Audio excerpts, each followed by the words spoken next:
Hi, my name is Jennifer Sheridan, and today I'll be talking to you about conducting business in Japan. Japan is one of the hardest cultures for Westerners to understand.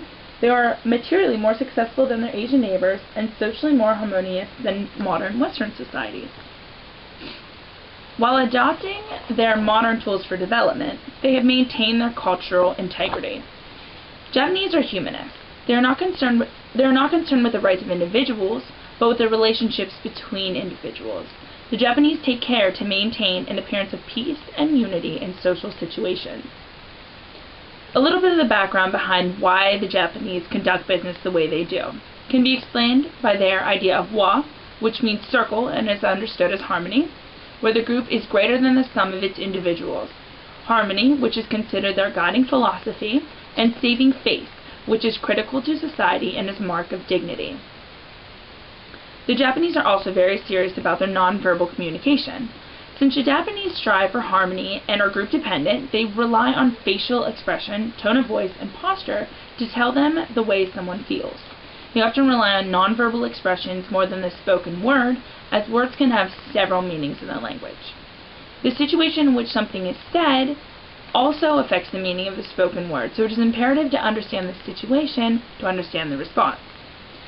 It is considered disrespectful to stare into another person's eyes, particularly those of a person who is senior to you because of status or age.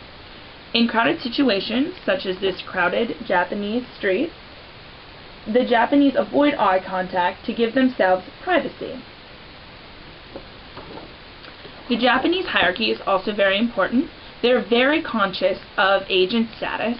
Everyone has a distinct place in the hierarchy, be it the family unit, the extended family, a social situation, or a business situation. The oldest person in the group is always respected and honored. In a social situation, they will be served first. Japanese business etiquette requires that appointments be made, and whenever possible, should be made several weeks in advance. Punctuality is very important.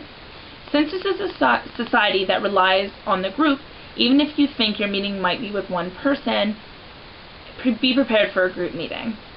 The most senior Japanese person will be seated furthest from the door, with the rest of the people in descending rank until the most junior person is seated closest to the door. This is reflecting their hierarchical procedure mentioned earlier.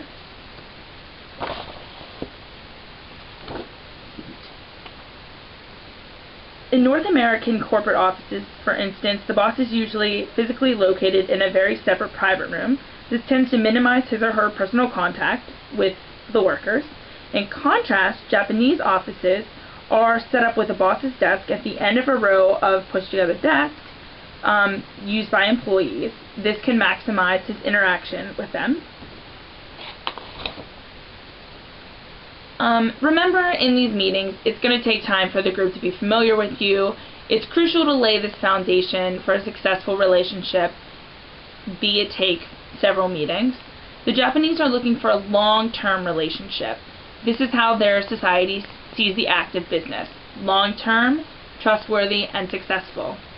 It's very important when conducting business in Japan to always give a small gift as a symbol of your respect and present it to the most senior person at the meeting. When talking about meeting etiquette, greetings in Japan are very formal and ritualized. It's important to show the correct amount of respect to someone based upon their status relative to your own. If at all possible, wait to be introduced. It can be seen as impolite to introduce yourself. And while foreigners are expected to shake hands, the traditional form of greeting is the bow. How far you bend depends upon your relationship to the other person as well as the situation. The deeper you bow, the more respect you show, as you can see Obama with the Emperor of Japan. When talking about business negotiation, the Japanese are very non-confrontational. Remember their lack of eye contact and their difficulty in saying no. So you must be attentive at observing their nonverbal communication, so it's best to phrase your questions so they can answer yes. In Japan, written contracts are required. The Japanese prefer broad agreements and mutual understanding so that when problems arise, they can be handled flexibly. Using a Japanese lawyer is seen as a gesture of goodwill. The Japanese seldom grant concession. They expect both parties to come to the table with their best offer. The Japanese do not see contracts as final agreements, though, so they can be renegotiated. Another really important aspect of conducting business are business cards. Business cards are exchanged constantly and with great ceremony, so invest in quality cards. Always keep your business cards in pristine condition and treat these business cards as you would the person. Business cards are given and received with two hands and a slight bow. Examine any business card you receive very carefully. During a meeting, place the business cards on the table in front of you in the order the order people are seated. Never ever stuff your card into your back pocket. This is very insulting. When the meeting is over, put the business cards in a business card case or a portfolio. Lucky for us, the Japanese understand that it's very difficult for foreigners to work in Japan. They will not expect you to speak or read Japanese or be familiar with our cultural demands and etiquette. Mistakes are allowed as long as genuine respect is shown.